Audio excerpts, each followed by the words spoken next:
Crypto is splitting in two, and not everyone's ready. One of the most influential market makers in the world just released their report on what's been going on behind the curtains in crypto over the first half of 2025. And the biggest players are going one way, while the rest of us race the other. What does that mean for your crypto, your risk, and your next move for 2025? Let's find out. As usual, I'm not giving you any financial advices here, and I encourage you to do your own research. Alright, crypto enthusiasts, strap in. I just got my hands on the market review for the first 6 months of this year, dropped by one of the largest algorithmic trading firms and liquidity providers in crypto. That's Wintermute. And the findings there are so colossal that you cannot ignore them. I'll give it to you straight. The one thing about the crypto landscape is this. If you're here to take shortcuts and jack 10x overnight without keeping a close eye on what the institutions are doing, forget about it. The market has changed, and it's not sorry. Now, we know that there are two major types of investors in the world. One is us, the small-time folk, aka the retail investors. And the other type is the big money players, the institutional investors. Until now, these two types have been moving in sync. But over the past half a year, something has happened. You might have felt it. Institutions are stacking Bitcoin and Ethereum like never before. But your Telegram chat, meanwhile, keeps minting microcap Memecoins. How's that possible? According to Wintermute, the divergence between institutional and retail strategies in crypto just reached inflection point status. That is the deepest split since the last cycle. So what now?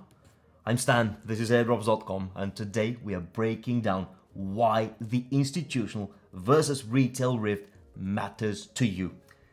3 key things here. A, retail is rotating hard into alts, chasing wild narratives. That's decentralized AI, decentralized physical infrastructure networks, DeFi. B, traditional finance investors and big retail brokers at the same time are sticking to the basics. Wintermute's data shows institutional portfolios are holding a whopping 67% in Bitcoin and Ethereum, while individuals slid to just 37%. That's a low we haven't seen for over 2 years now. And C, on paper, it's chaos. In reality, it actually means crypto for the first time feels grown up. The Wall Street finance bros want safe exposure, fair enough. Whereas you and I, the crypto degens, we're after the next whiff or popcorn cat token. Honestly, who wouldn't be? Half of your X feed is GM, the other half is up only. So what's the play? A true rift here. Institutions aren't being boring for fun. Their very essence means that they cannot ape into alts the way we can. And sure, the meme coin meta might be slowing, but the variety of tokens traded by retail doubled this year. Long-tail microcaps are now the go-to spot for retail, not just a casino for the most reckless ones. The meme coin baton is passing from Doge to whatever's cooking on Solana this month. One more thing that may have escaped you. Over-the-counter platforms record trading volumes almost 2.5 times larger than those on centralized exchanges. Why? Because they want to move size without blowing up the charts before the transaction has happened.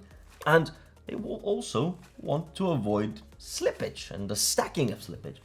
Meanwhile, options trading posted a record-smashing 412% year-over-year jump, and 96% of those were on Bitcoin and Ethereum. In plain Gen Z slang, institutions are locked in. And if you think that this is just another old whale conspiracy, then look closer. Regulatory pressure has actually helped institutions legitimize their stacks of Bitcoin and Ethereum. It's opened the gates for corporate treasuries and ETFs. Yet, for the average degen, regulations and FOMO are pushing us into niche sectors that nobody with a legal department would ever touch. But I'm just gonna give in to my degen nature here and ask you, have you got a favorite microcap play that you feel is justified, even if the institutions are ignoring it? Let me know in the comments, and might as well continue that divergence there. The split isn't just theory. It creates ripples. Retail is now fighting for alpha on the outskirts, in coins with thin liquidity. That means bigger risk, fragile narratives, and tons of trapdoors. If a token gets listed by a major market maker, liquidity improves, yes, but it's also easier for early holders to dump, so you gotta stay vigilant and quick. Meanwhile, the market is now so correlated to TradFi that a dumpster fire on Wall Street can nuke your altcoins before Binance auto-converts your spot holdings to dollars. And if you still think Wintermute or Binance are conspiring to harvest you, maybe it's time to check your own trading logs before tweeting about it. Sure, there is market manipulation, but you gotta ask yourself what your own responsibility is for your poor results. One way to pump your rookie numbers is certainly by looking for alpha in the right places. That's where airdrops.com steps in, where my team and I dig through all the noise and put together actionable analysis on the Web3 future stars, up-and-coming crypto projects with awesome potential in terms of tech and airdrop programs. And you will find the step-by-step guides there on how to farm these airdrops. So go take a look at airdrops.com and thank me later. Now, after all is said and done, what's the route for small-time crypto folk like us? Well, don't just ape, watch for real adoption, and also keep track of the Memecoin meta. Do your homework. The era of copy trade wagme is toast. The rules have not changed, but the landscape has. And you cannot keep ignoring that fact. Now, guys, if this has given you some food for thought, then let me know by smashing that like button, because it really matters to me. And in case you want more legit alpha, subscribe to the channel now.